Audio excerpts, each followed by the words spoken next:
Muy bien, estamos en la parte número 9 de esta serie que estamos llevando a cabo, que se llama Cómo salir de la tibieza, ¿no?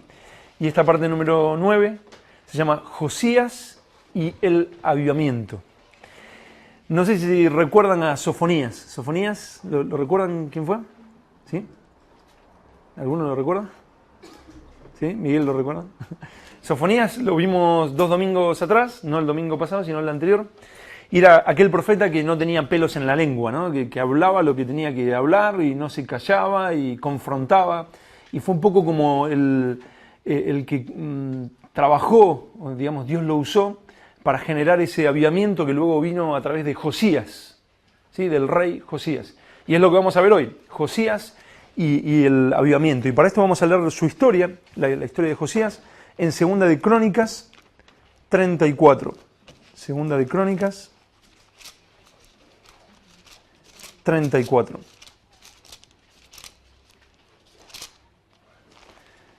Segunda de Crónicas, capítulo 34.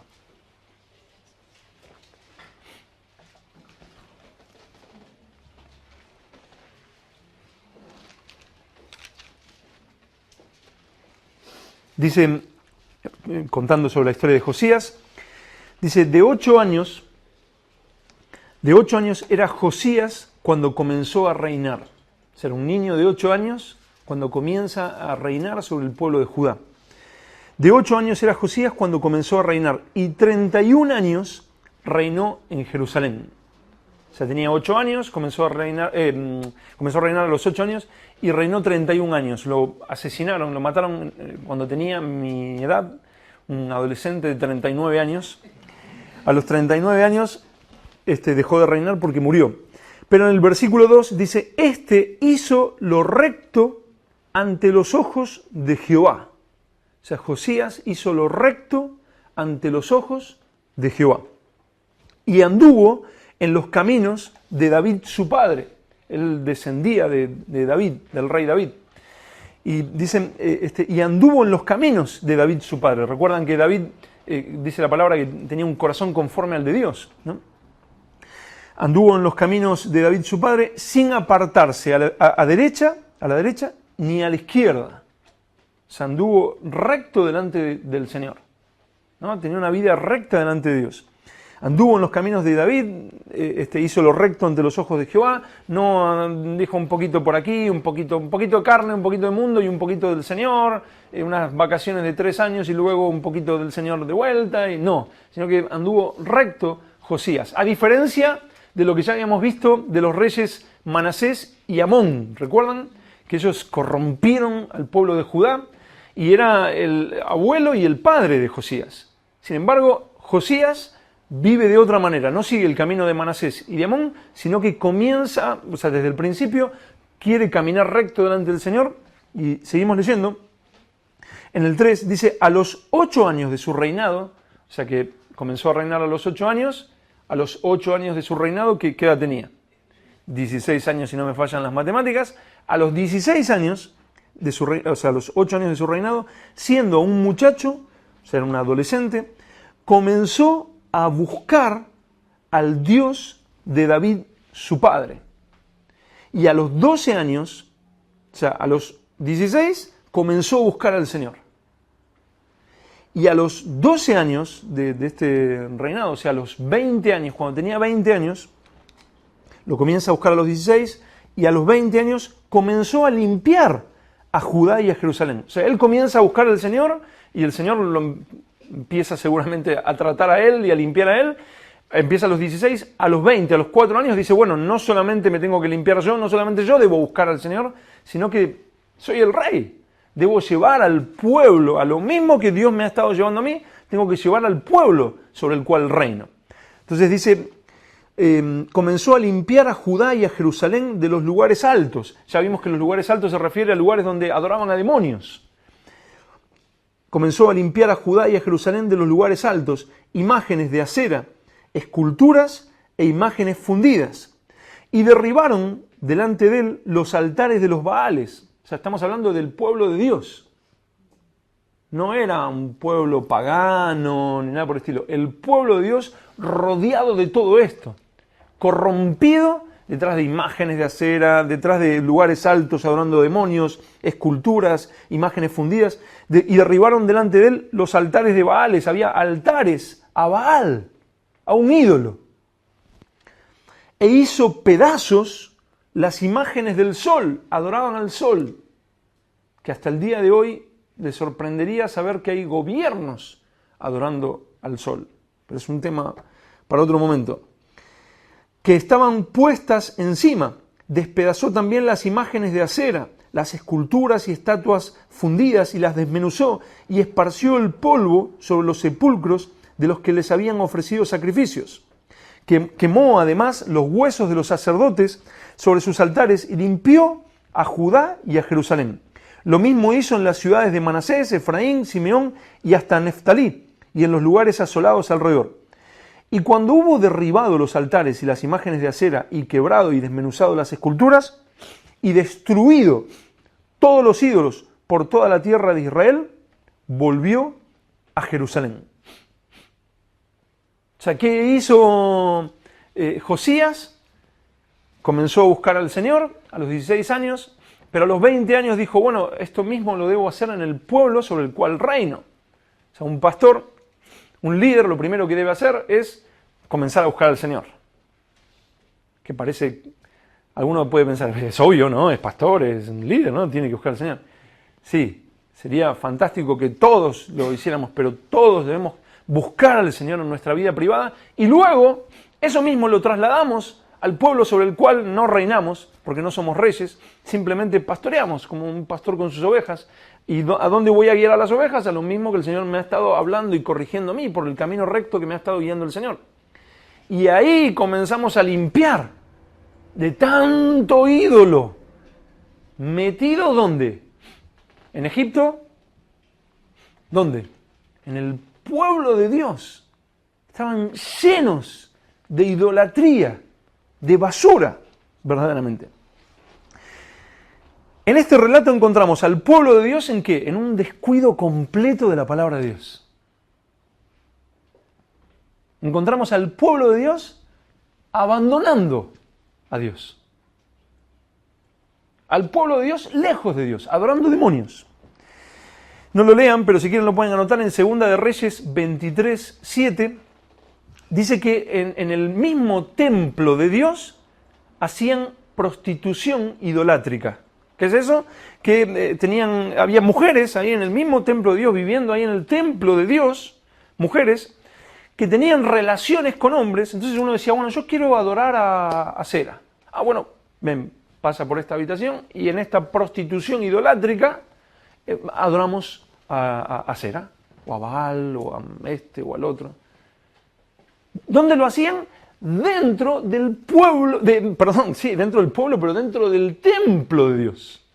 Prostitución dentro del templo de Dios. Eso lo vuelvo a decir, lo pueden encontrar en 2 de Reyes 23:7. Así estaba el pueblo de Dios, corrompido en idolatría, adorando demonios, hasta el sol, la luna, cuenta 2 de Reyes 23, adorando cualquier cosa menos al Señor. Prostituyéndose, aún teniendo prostitutas en el templo para adorar demonios. Eso dentro del templo de Dios. ¿Quién lo hacía? El mismo pueblo de Dios. Y es lo que siempre sucede, ¿saben? Siempre. Cuando abandonamos al Señor, cuando nos descuidamos, cuando descuidamos nuestra vida delante de Dios, cuando descuidamos la palabra de Dios en nuestras vidas. Aún me la puedo saber de memoria, pero si estoy viviendo la palabra de Dios, pongo cualquier cosa primero antes que a Dios, y a Dios le doy lo que me sobra, le doy las obras. Él es mi Dios verdaderamente, Él es el Dios al que adoro. ¿Qué significa amar al Señor tu Dios con todo tu corazón, con toda tu alma, con todas tus fuerzas, con toda tu mente? ¿Qué significa? Pero cuando empiezo a descuidar al Señor, siempre el pueblo de Israel, cuando descuidó al Señor, siempre, no a veces, siempre se llenó de ídolos. Descuidaban al Señor, al único y sabio Dios, y al descuidar al Señor y su palabra, empezaban a adorar ídolos. Se llenaba el pueblo de Israel de ídolos. Lo primero que sucedía era, siempre en el Antiguo Testamento vas a encontrar eso. Dejaban al Señor, se llenaban de ídolos.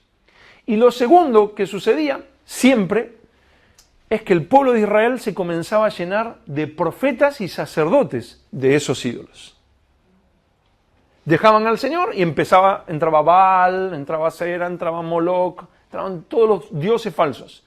¿Y de qué se empezaban a llenar? De profetas de esos ídolos. Siempre sucedían esas dos cosas, lo vas a ver en todo el Antiguo Testamento. Se alejaban del Señor, primero, se llenaban de ídolos, segundo, el pueblo de Israel se llenaba de profetas de esos ídolos. ¿Nos sucederá eso a nosotros? Lo primero que sucede, ¿qué es? Se multiplicaban los ídolos. Cuando abandonamos una genuina relación con el Señor, nuestro corazón se llena de ídolos. No hay punto intermedio. No hay que, no, yo con Dios sí, bueno, hasta ahí, pero yo no estoy adorando. Tal vez no te has postrado delante de una estatua. Tal vez no invocas un demonio a la mañana y dices, demonio, ayúdame con el trabajo. Tal vez no, pero nuestro corazón realmente se llena de ídolos. Cualquier cosa que pongas, según la palabra, no según mi versión, sino cualquier cosa que pongas delante de Dios es un ídolo. Y tus debilidades mismas empiezan a arrastrarte. Es que me cuesta esto, es que me cuesta lo otro, es que empieza la codicia, empieza que comprar esto, que comprar aquello. Tú empiezas a sentirte totalmente vacío y eso lo empiezas a llenar con cosas. Tal vez adulterio, tal vez fornicación, pornografía, te empiezas a enfocar en el trabajo y abandonas no solo a Dios, sino a tu familia. O sea, 1000 cosas que empiezan a pasar en el corazón. El pueblo de Dios se llena de ídolos. Y esos ídolos empiezan a hacer raíz en tu corazón. Se empiezan a afianzar, empiezan a agarrarse en tu corazón. Y tú dices, ay, pero esto no estaba ahí, lo quieres sacar y ya no lo puedes sacar. ¿Por qué? Porque has dejado al Señor. Y con tus fuerzas nunca lo vas a poder sacar. Y cuando te quieres dar cuenta, eso empieza a tirar, y empieza a tirar. Pero ¿cómo me está atrayendo tanto esto si yo lo había renunciado? Es que tú dejaste al Señor. Es que Dios no es el primero en tu corazón. Es que tú no estás viviendo conforme a la palabra. Has descuidado tu vida, has descuidado tu huerto y el huerto se ha llenado de cualquier cosa menos de Dios. Menos de lo que debe haber en ese huerto. Y las raíces empiezan a afianzar. Y tú no lo puedes sacar. ¿Y ahora qué hago? Y hay gente que se encuentra después de 5 años, 10 años, 15 años. ¿Y ahora cómo soluciono esto? He hecho un desastre de mi vida. Claro, se encuentran con que de golpe toman conciencia de cómo está su huerto. Se han engañado, han estado corriendo, intentando no pensar, pero de golpe el huerto se les viene a la cara. ¿Y qué hice? ¿Qué hice con mi vida? Y es un desastre, lleno de ídolos. El corazón tiene un montón de pecado, un montón de cosas ahí delante. Siempre, no a veces, siempre sucede eso. Cuando dejamos al Señor, descuidamos nuestra genuina relación con el Señor, siempre vienen los otros. Siempre. Y te empiezan a bloquear, te empiezan a engañar, te empiezan a meter un montón de cosas. Como hablamos de Sansón, ¿verdad? Y Sansón se encuentra con que ya después le arrancan los ojos, ya no podía ver, ya era un juguete de los filisteos. De la misma manera nos pasa a nosotros. O Él es nuestro Rey, o Él es nuestro Dios. Su palabra es verdaderamente lo que seguimos. No. O sea, Jesús lo dijo, ¿no? Si guardareis mis mandamientos, seréis verdaderamente mis discípulos. Y Jesús dijo, el que me ama, guarda mis mandamientos. Es bastante fácil en nuestra vida saber si Él es nuestro Dios o no. Nuestro corazón nos engaña y no queremos verlo. Pero es bastante fácil. ¿Estoy viviendo agradable delante de Él. Tengo errores, tengo cosas, pero me postro cada día, Señor, ayúdame. Y Él va haciendo su obra. O vivo de cualquier manera. Tengo 6 días y medio para mi propia carne y medio día para cantarle canciones y escuchar que me cuentan algo que dice la Biblia. O sea, o no, o Él es mi Dios, Él es mi Rey. No hay punto intermedio. Lo primero que pasa es, se multiplicaban los ídolos. Y lo segundo que pasaba en el pueblo de Israel cuando abandonaban al Señor, ¿qué era? Se multiplicaban los profetas de los ídolos. Y esto lo encontramos ya en el Nuevo Testamento también. Pónganle por favor una marca ahí a 2 de Crónicas 34, algo, un papel, un dedo, algo. Y vamos a 2 de Timoteo 4, 2 de Timoteo 4, versículos 3 y 4.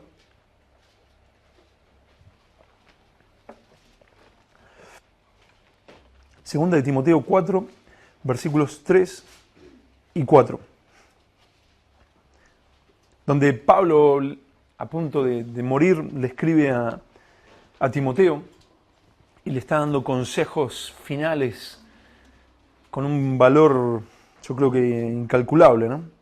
En 2 de Timoteo 4, versículos 3 y 4, Pablo le dice a Timoteo, porque vendrá tiempo cuando no sufrirán la sana doctrina.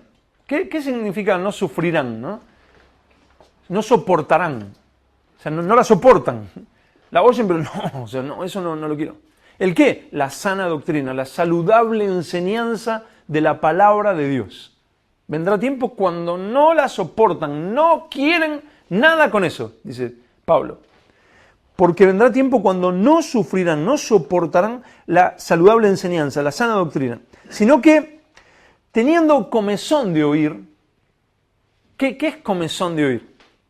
O sea, ¿te ha pasado que te pica algo y tú no llegas y le dices a tu esposa, no me rascarías, no, un poquito más arriba? Ay, teniendo comezón de oír. Tienes el oído que te pica y quieres que alguien te lo rasque y te haga... Quiero oír algo y que necesito que alguien me lo diga. Yo quiero oír que Dios es tal cosa. Yo quiero oír que la palabra dice tal otra. Yo quiero oír que no pasa nada, que tal cosa o que lo otro. Quiero oír de prosperidad, quiero oír de libertinaje, quiero oír algo. Tengo comezón y necesito que alguien venga y me haga este servicio. Sino que teniendo comezón de oír, se amontonarán maestros conforme, ¿qué forma tendrán? Conforme a sus propias concupiscencias. Así, leyéndolo en esta versión, no queda claro si es que vienen solos estos maestros o si nosotros los amontonamos. Pero cuando tú lo buscas, por ejemplo, en la Nueva Versión Internacional o en el griego, lo que está diciendo es que esta gente que tiene comezón de oír, que quiere oír algo, amontonan ellos mismos. A ver, busquemos, ¿dónde hay gente que me diga esto? Ellos amontonarán maestros, son maestros, pero son maestros conforme a las propias concupiscencias de estas personas. ¿Qué es la palabra concupiscencia? Pasiones, codicias, debilidades. Entonces, ¿qué hacemos? Bueno, yo quiero oír algo. Como abandoné al Señor, como no quiero su palabra, no soporto la saludable enseñanza, la sana doctrina, y yo quiero oír otra cosa. Este Dios no me gusta. Este Dios que me enseñan en tal lado, o este Dios que leo acá, es como, necesito otra cosa. Entonces, ¿qué hacemos? Amontonamos, ponemos un aviso, se busca maestro conforme a mi propia concupiscencia. Y siempre hay gente dispuesta a ser esa persona. Pasa uno y predica, y, sí, pero es que no lo dice del todo claro lo que yo quiero oír. Es como un casting, ¿no? Una especie de operación triunfo. Pasa el segundo, postulante número 2, y este predica, sí, pero es que no termina de hacerme sentir bien. Predica y está bien, pero no, este predicador no. Pero viene otro y empieza, porque el Señor, y te esto y te lo otro. Y este hombre lo que quiere es ser famoso y quiere estar aquí, quiere que lo conozcan y tiene un sueño muy, muy bonito que es que Dios lo use por todo el mundo. Entonces él tiene ese sueño y se lo ha pedido al Señor. Y el Señor parece que, no sé qué Señor, pero se parece que se lo responde. ¿Por qué? Porque él empieza. No, porque tú estás pasando por dificultades. La persona me está empezando a gustar. Sí, Dios te dará. ¿Qué es lo que sueñas? ¿Sueñas con tener casas, con tener esto, con tener lo otro? Dios te lo quiere dar. Este postulante parece que está funcionando bien. Porque tú dirás, Dios no me oye. Hermano, no importa cómo tú vivas, Dios te oye. ¿Acaso no sabes que Dios es misericordioso? Dios te quiere dar todo. La gente, amén, dale un fuerte aplauso al Señor. Entonces, la gente termina la predicación y este hombre dice, ¿cómo Dios me usó? ¿Qué pasó en ese momento? La gente lo que recibió es lo que quería oír. Ellos querían oír eso y este es su campeón, el que les viene a decir lo que ellos quieren oír y ha dado en el clavo, justo en el blanco, con lo que ellos querían oír. Eso se llama una religión para engañar y ser engañado.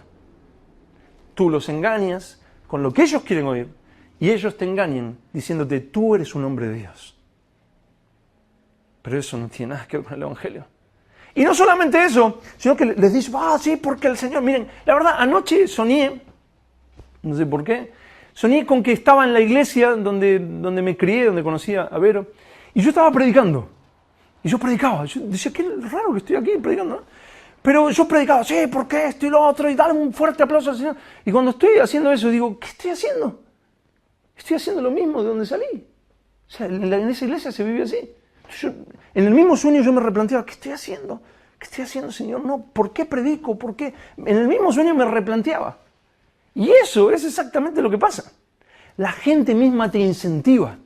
El ambiente mismo te incentiva a esa situación porque alimenta tu ego, te engañan, te dicen, tú eres un hombre de Dios, tú eres esto, tú eres lo otro, qué bueno, gracias, Señor. Y tú, amén, les tengo que dar más de eso porque tú empiezas a saber qué es lo que la gente quiere oír y qué es lo que espera de ti. Y tú empiezas a ver, esto, sí, porque esto, y Dios te quiere dar, y Dios, y la palabra, y ya, Si a eso le sumamos, postulante número 2 ha funcionado muy bien, pero vamos a seguir probando otros postulantes. Pasa el número 3, más o menos, 4, nos gustó más el 2, 5, pastor, invite a otros. Sigue invitando siervos de Dios.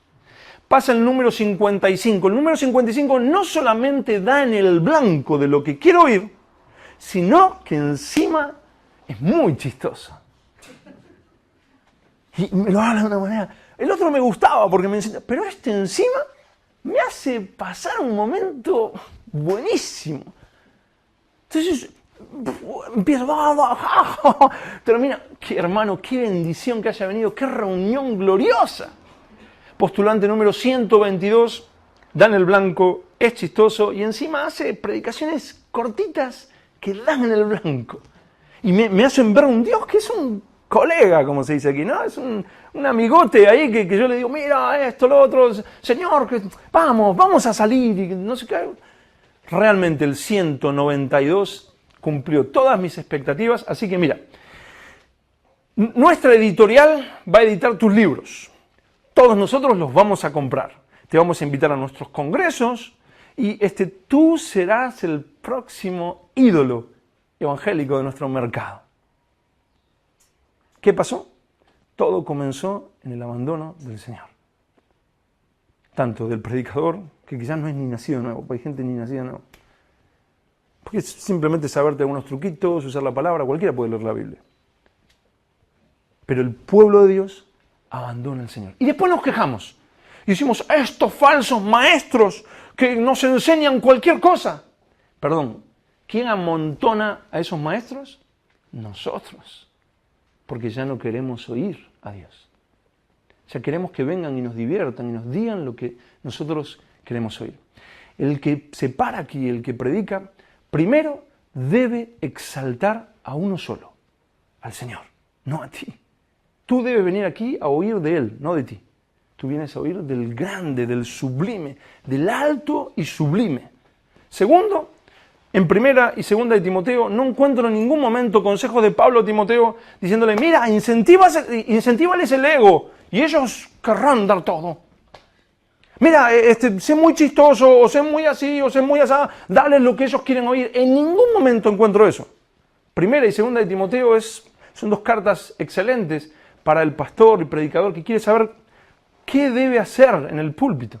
Y allí dice que toda la escritura es inspirada por Dios para redarguir, para reprender, para exhortar con toda paciencia y doctrina. Allí dice que debo predicar la palabra, que prediques la palabra, que instes a tiempo y fuera de tiempo. Redarguye, reprende. O sea, ¿qué debo enseñar? La palabra de Dios.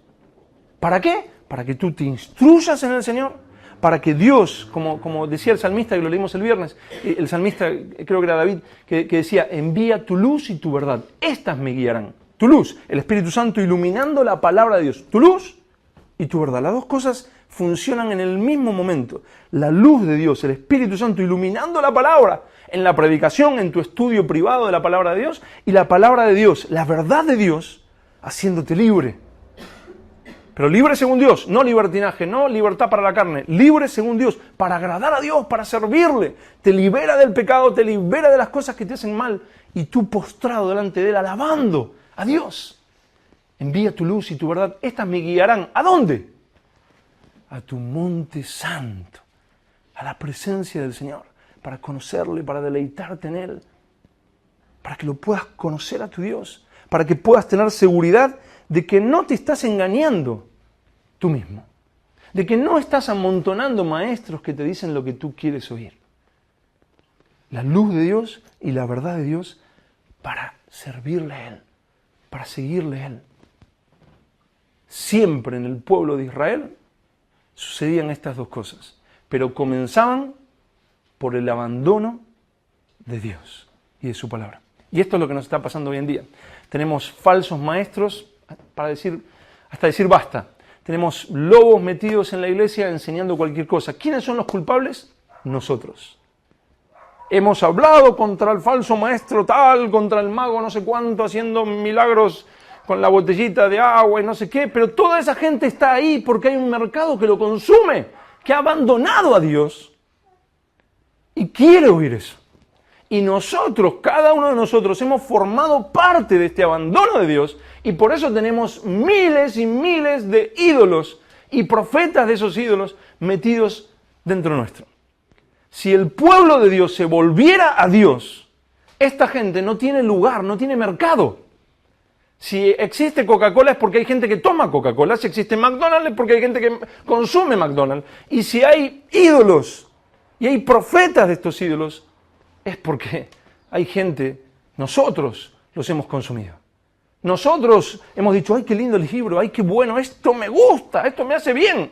Pero sin embargo, siempre que el pueblo de Dios volvía a su Dios, es duro, pero es lo que pasaba en el Antiguo Testamento, lo que hacía el pueblo de Israel, mataban a los profetas, a los falsos profetas. Elías, ante los profetas de Baal, hace descender fuego del cielo, el pueblo de Dios dice, Jehová es Dios, es cierto. ¿Qué hacen? Matan a los 400 profetas de Baal. Nosotros no vamos a salir a matar a nadie, por supuesto, pero sí en nuestro corazón debe morir todo eso que está ahí. Y el pueblo de Dios no solo debe decir, bueno, está bien, no voy a pensar más en esto no lo quiero más, sino debemos volver a nuestro Dios con todo nuestro corazón. Que su palabra sea nuestro caminar. Que nuestra vida sea Él. Cualquier hueco que dejes, cualquier espacio que dejes en tu vida, ese espacio no quedará en blanco.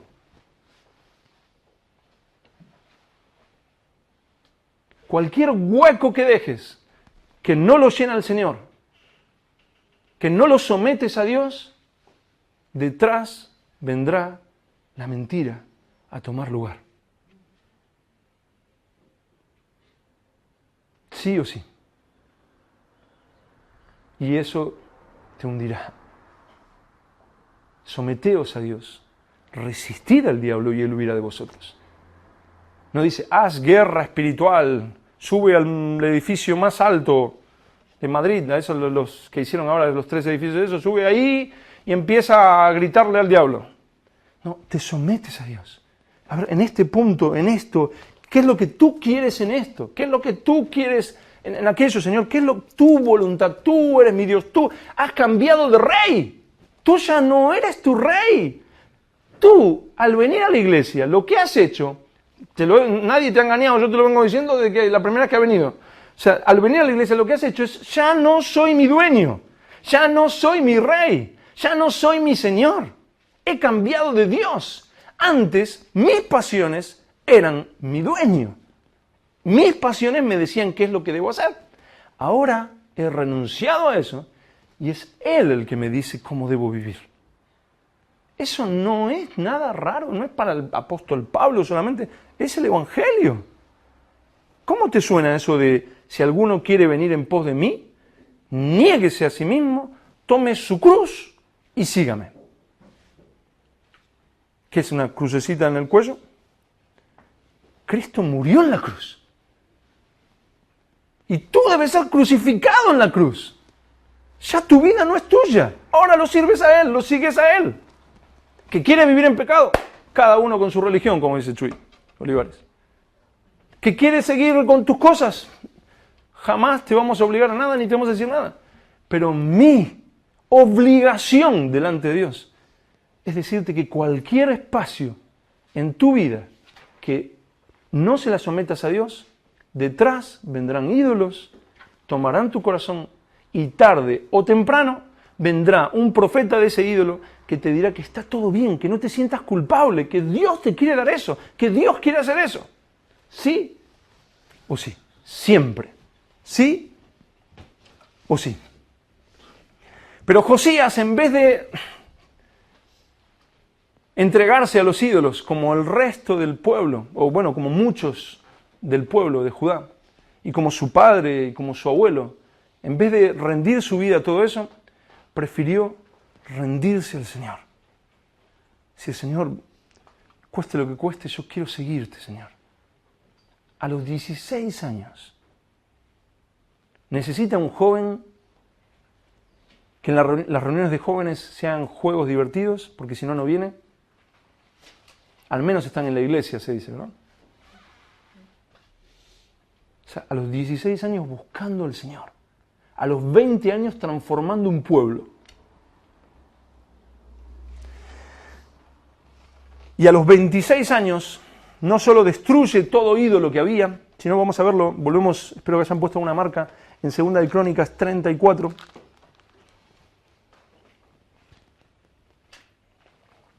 Segunda de Crónicas 34:8, que es donde dejamos en el 7, seguimos con el 8. Y a los 18 años de su reinado, o sea, a los 26 años de vida, después de haber limpiado la tierra y la casa, envió a Safán, hijo de Azalía, a Maasías, gobernador de la ciudad, y a Joá, hijo de Joacás, canciller, para que reparasen la casa de Jehová, su Dios. O sea, el templo de Dios estaba hecho un desastre, menospreciado totalmente. Como si hoy en día tuviéramos iglesias que pueden ser muy bonitas por fuera, pero por dentro son un desastre. Corrupción de todo tipo, inmoralidad de todo tipo. Y el pastor diciendo, Dios lo hará, Dios es bueno, Dios lo encaminará. Dios te ha confiado a ti, la iglesia. Un pastor, un líder que no corrige, corre más que el grave peligro, está haciendo exactamente lo mismo que Elí, aquel juez de la época de Samuel, donde no corregía a sus hijos, y sus hijos hacían desastres, tenían relaciones con mujeres en el mismo templo. Y pregúntenle a Elí cómo terminó, por no corregir a sus hijos. Muy peligroso, extremadamente peligroso. Pero él, Josías, decide reparar, no solo quitar los ídolos, sino reparar la casa de Jehová su Dios. Es para Dios la casa de Dios. Es para el Señor. Si no glorifica a Dios, hay que quitarlo. No importa si trae gente. Si algo trae gente, pero no glorifica a Dios, no exalta al Señor, no es la voluntad de Dios, no importa, hay que quitarlo, aunque traiga miles. No importa, no estamos aquí para hacer famoso al Señor. El Señor es famoso, es el Dios del universo. Que la gente no lo quiera reconocer es su problema. nosotros predicamos la palabra de Dios, nos volvemos en nuestro corazón al Señor, a agradarle, a amarle, a tener una relación genuina con Él, a estudiar su palabra y que su palabra trabaje en nosotros. Escudriñame, como cantábamos hoy, pruébame, Señor. Y el Señor añade cada día a los que han de ser salvos a la iglesia. No estoy hablando de que no hay que evangelizar, evangelicemos, pero con el Evangelio, no con cualquier basura que supuestamente es de Dios y trae más gente. Que funcione o no funcione es un tema menor. Lo importante es, ¿estoy siendo fiel delante del Señor? Pastores que dicen, es que no sé qué pasa, es que estamos mal, no sé qué hacer con la iglesia. ¡Vuélvete a Dios! Vuélvete al Señor con todo tu corazón. Y luego predica la palabra conforme a lo que ahí está escrito. Si se llena hay de 200 millones de personas, bien. Si quedan 5, bien. Pero tú darás cuenta y no sabes si hoy darás cuenta. Y en el 9 dice, vinieron estos al sumo sacerdote, Hilcías, y dieron el dinero que había sido traído a la casa de Jehová, que los levitas que guardaban la puerta habían recogido de mano de Manasés y de Efraín, y de todo el remanente de Israel, de todo Judá y Benjamín, y de los habitantes de Jerusalén, y lo entregaron en mano de los que hacían la obra, que eran mayordomos en la casa de Jehová, los cuales lo daban a los que hacían la obra y trabajaban en la casa de Jehová para reparar y restaurar el templo. O sea, el dinero que habían juntado lo utilizan para reparar y restaurar el templo de Dios. Daban asimismo a los carpinteros y canteros para que comprasen piedra de cantería y de madera para los armazones y para la entabladura de los edificios que habían destruido los reyes de Judá. Y estos hombres procedían con fidelidad en la obra. Y eran sus mayordomos, Jaat y Abdías, levitas de los hijos de Merarí, y de Zacarías y Mesulam, de los hijos de Coat, para que activasen la obra, y de los levitas, todos los entendidos en instrumentos de música. También velaban sobre los cargadores y eran mayordomos de los que se ocupaban en cualquier clase de obra, y de los levitas había escribas, gobernadores y porteros. Y al sacar el dinero que había sido traído a la casa de Jehová, el sacerdote Hilcías, o sea, al sacar el dinero, el sacerdote Hilcías halló el libro de la ley de Jehová dada por medio de Moisés, buscando ahí cosas, ¿no? Miren, un libro. ¿Qué será esto? Cierto, que Moisés el Señor le había dado a Moisés la ley. Yo sabía que algo me había olvidado. Y dando cuentas Hilcías, dijo al escriba Safán, yo he hallado el libro de la ley en la casa de Jehová. Y dijo Hilcías, y dio Hilcías el libro a Safán. Y Safán lo llevó al rey. Y le contó el asunto diciendo, tus siervos han cumplido todo lo que les fue encomendado. Esto de reunir dinero para reparar y restaurar el templo de Dios. Han reunido el dinero que se halló en la casa de Jehová y lo han entregado en mano de los encargados y en mano de los que hacen la obra. Además de esto, declaró el escriba Safán al rey, diciendo, el sacerdote Hilcías me dio un libro. Y leyó Safán en él delante del rey. Le lee a Josías, al rey, lo que estaba escrito en ese libro. Luego que el rey oyó las palabras de la ley, rasgó sus vestidos. Oye la palabra de Dios y rasga sus vestidos.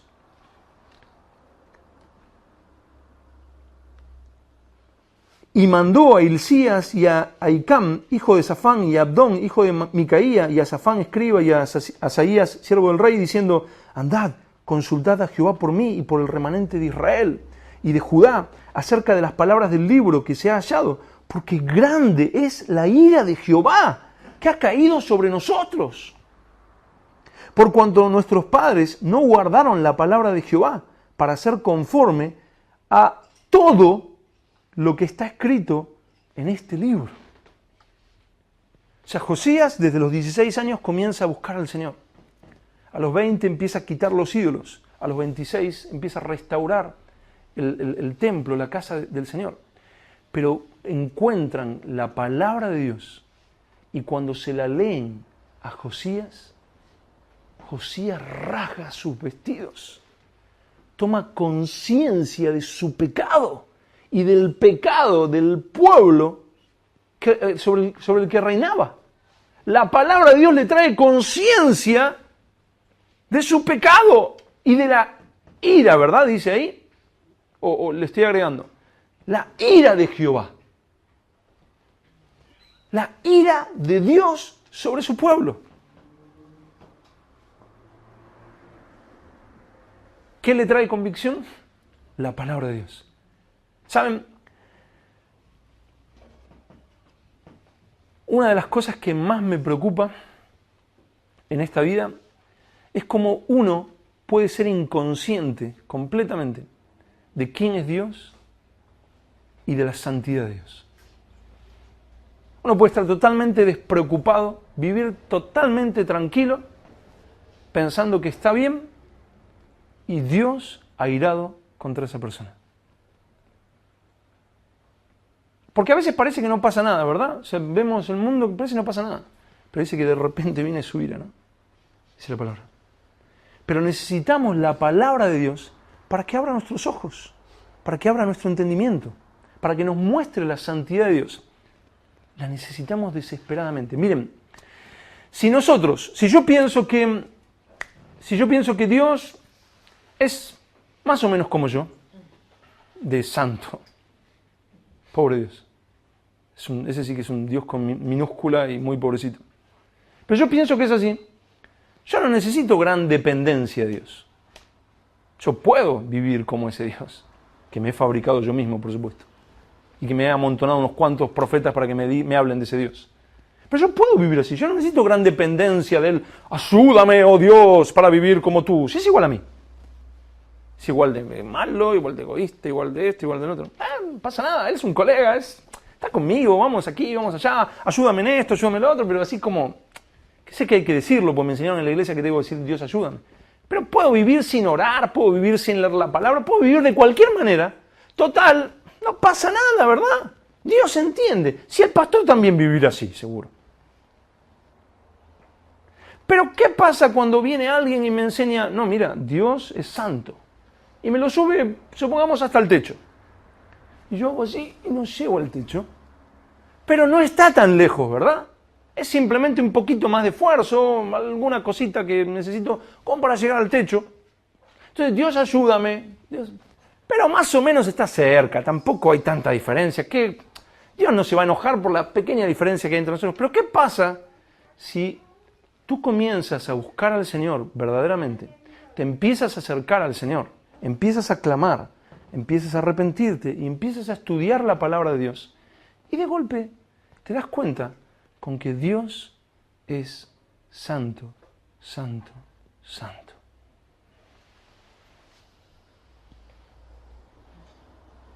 Con que Dios aborrece el pecado y que al tibio lo vomitará de su boca. ¿Qué pasa cuando empiezas a través de la palabra de Dios? Luz y verdad, ¿verdad? El Espíritu Santo iluminando su palabra. ¿Qué pasa cuando empiezas a tomar conciencia de quién verdaderamente es Dios y de quién eres tú? Primera cosa que te va a suceder, te vas a empezar a desesperar. Vas a darte cuenta que tu pecado te sigue a donde vas y que tú eres un caballo desbocado corriendo hacia el pecado. Tú corres hacia el pecado, porque te encanta, es tu deleite. Y tú dices, ¿qué hago? Si constantemente me estoy enojando, constantemente estoy mirando lo que no debo mirar, digo lo que no debo decir, constantemente. ¿Qué hago? Te empiezas a desesperar delante de Dios. Ese es el primer paso. Pero el segundo paso se llama dependencia. Tú comienzas a darte cuenta que tu única posibilidad es la obra de Jesús en la cruz. Que Él ha pagado por tu pecado y que tú no tienes otra manera de llamarle a Dios tu Dios, si no es por lo que Jesús hizo por ti. Pero eso no es algo de hace 20 años, 30 años. Eso cada día. Tú dices, Señor, gracias, te pido perdón por esto, te pido perdón por aquello, perdóname, límpiame. Pero ahora, Señor, dame la fuerza para agradarte, para tener una vida diferente. Sí o sí. Una visión de la santidad de Dios, si tú has nacido de nuevo, te lleva a la dependencia de Dios. sí o sí. ¿Sabes por qué no tenemos dependencia de Dios? Primero, porque somos terriblemente orgullosos y creemos que podemos. Pero segundo, porque no conocemos a Dios. Creemos que Dios está a nuestra altura o tal vez un poquito más arriba. Pero si tú comprendieras y yo comprendiera quién es Dios, como decía hoy Marvin en la alabanza, estaríamos aquí todos postrados pidiendo, Señor, ayúdame, Señor. Lee un poquito el Apocalipsis para ver cuál es el fin de aquellos que no han vivido de una manera agradable delante del Señor. Dice, mordían de dolor sus lenguas. ¿Has tenido algún dolor de muela? Pues por la eternidad, y mucho peor. Es lo que ahí dice, no te estoy queriendo manipular con temor, o sea, es lo que ahí dice. Si dijera otra cosa, yo con todo gusto te lo diría. No me llena de ilusión pensar que gente, millones y millones y millones, se habrán engañado a través de esta religión de yo te engaño, tú me engañas. Pero es la verdad, es lo que ahí dice. Cuando leo la palabra, cuando lo busco, la santidad de Dios me lleva a la dependencia de Dios. Tú comienzas a decir, Señor, te necesito, no puedo vivir sin ti. Cuando te hablamos de santidad, no queremos llevarte a que tú como ser humano seas mejor.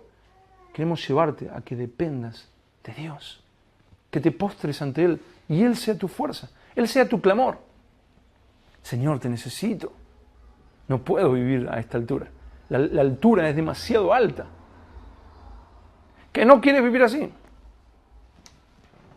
Pero si quieres agradarle, o sea, sigue progresando en la búsqueda del Señor. Y esa visión de Dios te llevará a depender de Él, a postrarte delante de Él, a clamar a Él. Estos días el Señor me hablaba muchísimo con el Salmo 62, donde dice, en Dios solamente está acallada mi alma. Esa palabra acallada es una palabra en hebreo que significa en silencio, en quietud, en reposo, en descanso. En Dios, solamente en Dios. Dice, Él es mi roca, solo Él es mi roca y mi salvación. Cuando tú lo ves a Él y lo conoces a Él, primero sentirás convicción de pecado, pero luego te postrarás. Señor, ayúdame hoy. Señor, te necesito, guíame. Eso es lo que necesitamos, sin lugar a duda. Y estos, como ya lo vimos, consultan a una profetisa de Dios, una mujer que profetizaba, pero profetizaba de verdad. En 2 de Crónicas 34, versículos 26 y 27, esta profetisa les habla, o sea, Josías manda a unas personas para que consulten a esta profetisa, y esta profetisa le dice a ellos, para que le digan a Josías, dice, mas al rey de Judá, que os ha enviado a consultar a Jehová, así le diréis, Jehová, el Dios de Israel, ha dicho así, por cuanto oíste las palabras del libro, oyó las palabras del libro, y tu corazón se conmovió y te humillaste delante de Dios al oír sus palabras sobre este lugar y sobre sus moradores, y te humillaste delante de mí y rasgaste tus vestidos. Eso de rasgar los vestidos, la Biblia de estudio arqueológica dice que la ropa se consideraba que era una parte muy importante de quien la usaba. Se entendía como un símbolo externo de los sentimientos más íntimos de un individuo. O sea, si una persona llevaba una ropa muy colorida, esta persona estaba alegre. Y si una persona llevaba una ropa muy oscura, que es lo que se usa no en un funeral, uno dice, bueno, me he visto de negro porque es lo que siento por dentro. Eso mismo sucedía entre los israelitas. O sea, lo que llevaban externamente simbolizaba cómo estaban por dentro. Entonces, el rasgar las vestiduras en el pueblo de Israel significaba, estoy rasgando mi corazón, estoy quebrado ante Dios. ¿Qué ha pasado? Lo hacían con una blasfemia, esto ha rasgado mi corazón. O ante ver la santidad de Dios, rasgaban sus vestiduras. Josías le leen la palabra de Dios. Quiero dejar claro que no era nada raro, no le estaban leyendo nada, simplemente él escuchó la palabra de Dios y ya se dio cuenta de quién era el Dios con el que estaba tratando. Y la profetisa le dice, por cuanto tú has oído la palabra de Dios y te has humillado delante de mí y has rasgado tus vestidos. Y dicen, y rasgaste tus vestidos y lloraste en mi presencia, yo también te he oído, dice Jehová. Hay una oración que yo la considero la oración suicida, que es cuando de todo tu corazón dices, Señor, quiero más de ti.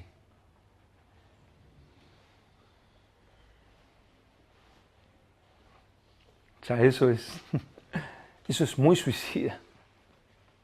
Señor, te quiero conocer, Señor, lléname de ti. Me lo imagino al Señor diciendo, ¿cómo? El Señor, que quiero más de ti. ¿Estás seguro? Ahí nosotros, yo me acuerdo hace muchos años, había salido el disco ese Más de ti de Marco Barrientos y yo ponía ese disco Más de ti. Yo quiero más. Yo me arrodillaba y lloraba y decía, Señor, yo quiero más. Yo no pensé que iba a venir todo lo que vino después. Yo pensaba, Señor, yo quiero más de ti y que el Señor iba a descender con una luz poderosa, me iba a levantar y llevar. Y yo a partir de ahí iba a caminar sobre las nubes. Oh, la luz celestial iba a inundar mi vida y yo iba a ser el hombre celestial.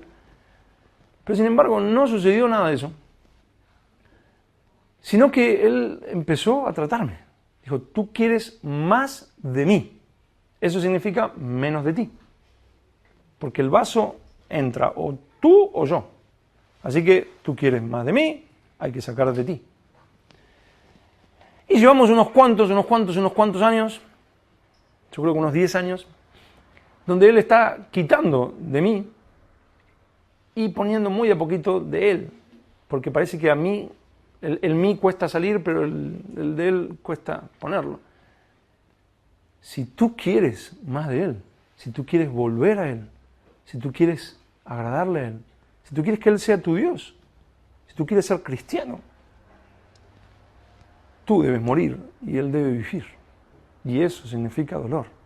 Dios, hay un misionero en la India que se llamaba George Bowen, un misionero del siglo XIX, donde decía exactamente esto, ¿no?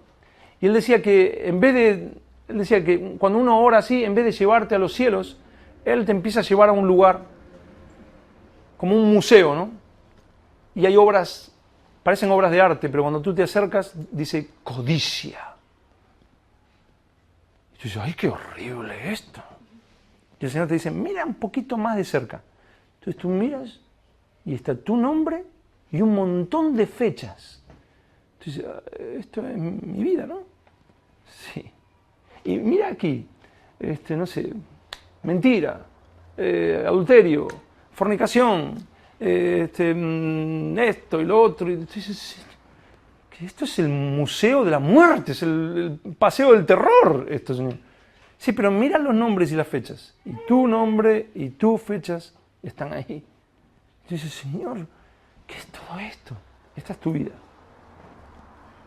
Y cuando tú estás dispuesto a mirar eso y a arrepentirte de eso delante del Señor, a rasgar tus vestidos, ahí comienzas a subir. Ahí verdaderamente empiezas a deleitarte en Él. Envía tu luz y tu verdad, estas me guiarán a tu santo monte. Pero no es, Señor, quiero más de ti. ¡Ah, sí! Señor, quiero conocerte más. Toma. Señor, quiero servirte lleno de tu espíritu. Había que pedirlo nomás. No. Dios comienza a limpiar tu vida. Y Josías lo hizo. Josías estuvo dispuesto y rasgó sus vestidos. Y el Señor dice ahí, a través de esta profetisa, que Dios le oyó. Y no solo oyó, sino que el resto de la vida de Josías fue diferente. Lo vemos en 2 de Crónicas 34, 33. 34, 33, y dicen, y quitó Josías todas las abominaciones de toda la tierra de los hijos de Israel, e hizo que todos los que se hallaban en Israel sirviesen a Jehová su Dios.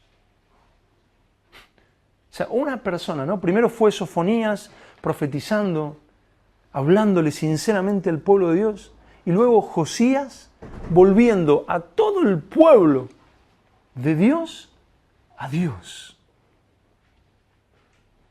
O sea, un hombre.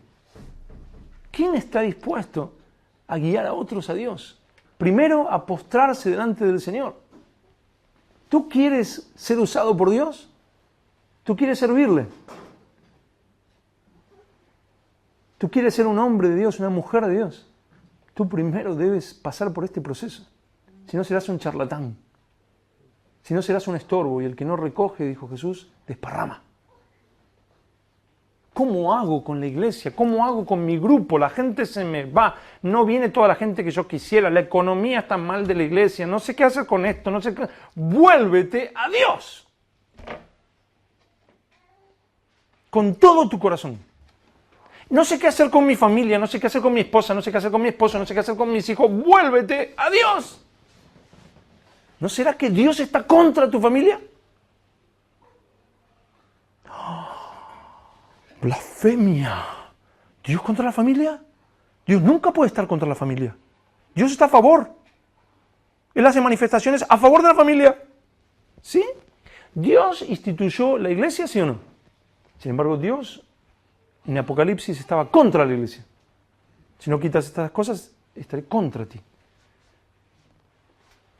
Dios instituyó a los pastores, pero encontramos, no me acuerdo si es, creo que es Ezequiel 34, Jehová contra los pastores. Si tu familia es un becerro de oro, si tu familia es una torre de Babel, que la estás usando para ti, que una torre de Babel que te señala a ti, porque eso fue lo que pasó con el pueblo en la época de la torre de Babel. Ellos construyeron una torre que era como un trofeo de sus virtudes. Algo que se levantaran por la mañana y dijeran, yo puedo, mira lo que he edificado. Si tú quieres usar tu familia para que tu esposa, tu esposo, tus hijos te digan, qué bonita que eres, qué bonito que eres, qué bueno que eres, qué hermoso. Ay, qué bien que me hace sentir esta torre de Babel que he levantado. Dios estará contra tu familia. Como estuvo contra la torre de Babel y confundió sus lenguas. No me comprendo con mi esposa, no me comprendo con mi esposo, no me entiende. Tu familia es para glorificar a Dios. Tu ministerio es para glorificar a Dios. Para Él, para elevarlo a Él. Él es Dios y te lo ha confiado para que lo sirvas a Él. Solo a Él. Josías se volvió a Dios y volvió a los que estaban alrededor de Él. Los volvió a Dios. A Él. A Él. ¿Quieres que el Señor pelee por ti? Vuélvete a Él.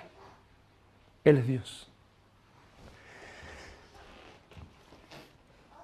Y dicen, y quitó Josías todas las abominaciones de toda la tierra de los hijos de Israel e hizo que todos los que se hallaban en Israel sirviesen a Jehová su Dios.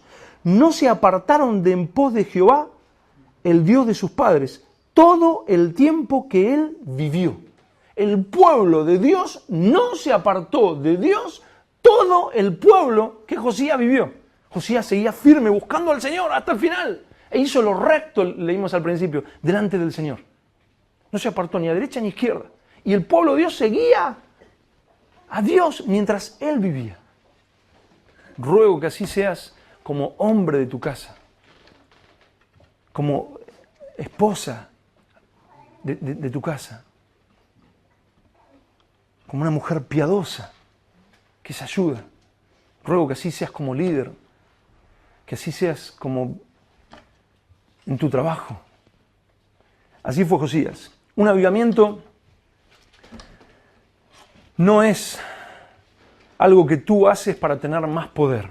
Yo creía cuando escuchaba eso de más, yo quiero más, como un nene caprichoso, quiero más, quiero más, quiero más, quiero más. Yo, bueno, Dios va a derramar su poder y yo voy a salir a predicar, no sé qué, Dios me usará. Dios no es el medio, es el fin. El avivamiento no es algo que Dios pone así, ¡pum!, y tú sales. Un avivamiento es un retornar a Dios. Tú estabas tibio, y Él te vuelve a Él. Es un volver a Dios. Él es tu deleite. Él es tu pasión. Su palabra es alimento cada día para ti. Lee el Salmo 1, donde muy claramente dice que o andamos en los consejos, en el pensamiento de un aparato que se enciende así, miren, y se cambian los canales así, o ando en esos consejos, o ando en estos consejos. El que se deleita de día y de noche en la palabra del Señor, ese está vivo. Señor, guíame, muéstrame. Y tu corazón se va volviendo al Señor. Eso es un avivamiento. Estabas apagado y Él vuelve a avivarte.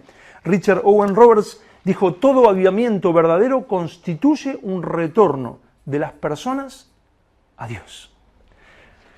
La desposada vuelve a la fidelidad con su novio. Tú sabes que si tú eres hijo de Dios, tú eres la desposada. ¿Sabes lo que es la desposada? En el pueblo de Israel, antes de casarse había un espacio, es como lo que nosotros hoy llamamos noviazgo, pero tenía muchas más responsabilidades. Uno se desposaba con una mujer y era algo muy firme. Uno ya para romper eso era como un divorcio. O sea, ya era algo muy firme. ¿Sabes que tú eres eso si tú verdaderamente eres cristiano? Para Cristo, Cristo es tu novio. Sabes que si tú no le sirves a Él, si tú no le buscas, si tú no eres fiel con Él, tú le estás siendo infiel a tu novio. Es como un adulterio. Por eso dice en Santiago 4:4, oh almas adúlteras, ¿no sabéis que la amistad del mundo es enemistad contra Dios? Y por eso, 2 Corintios 11:2, Pablo le habla a los corintios y le dice, os celo, como el celo de un novio, de un esposo, ¿no? ¿A quién estás mirando, no? Os celo con celo de Dios, pues os he desposado con un solo esposo, para presentaros como una virgen pura a Cristo. O sea, eso es lo que somos, debemos ser, una virgen pura para Cristo. Seremos demandados por si esta no era virgen y por si no era pura y por si finalmente tuvo relaciones con otros ídolos. Pero hermanos, he aquí el Cordero de Dios delante nuestro. Él ha gritado, consumado es. Su obra fue cumplida y suficiente. La pregunta es, ¿tú quieres pasar por ese proceso? ¿Tú quieres agradarle? ¿Has pecado? Cada uno de nosotros podemos hablar de que necesitamos retornar a Dios, como Josías. Los brazos de nuestro Salvador están abiertos. Él dijo claramente, el que viene a mí, yo no lo echo fuera. Tú te postras delante de Él, Señor, quiero más de ti. Te necesito, Señor. Quiero tu palabra, quiero agradarte, quiero verme realmente. Nuestra carne es ciega para ver a Dios y para ver nuestra condición delante de Dios. Pero Él no te ha dejado ahí perdido a que tu carne o tu corazón te engañen. Él dice, venid a mí, todos los trabajados y cargados, y yo os haré descansar. Venid a mí, acércate a Él. Señor, quiero verme, quiero verte, te necesito. Hoy es el día de salvación. Tu Dios te ama. Pero eso no significa libertinaje. No. No menosprecies la benignidad del Señor, como dice la palabra.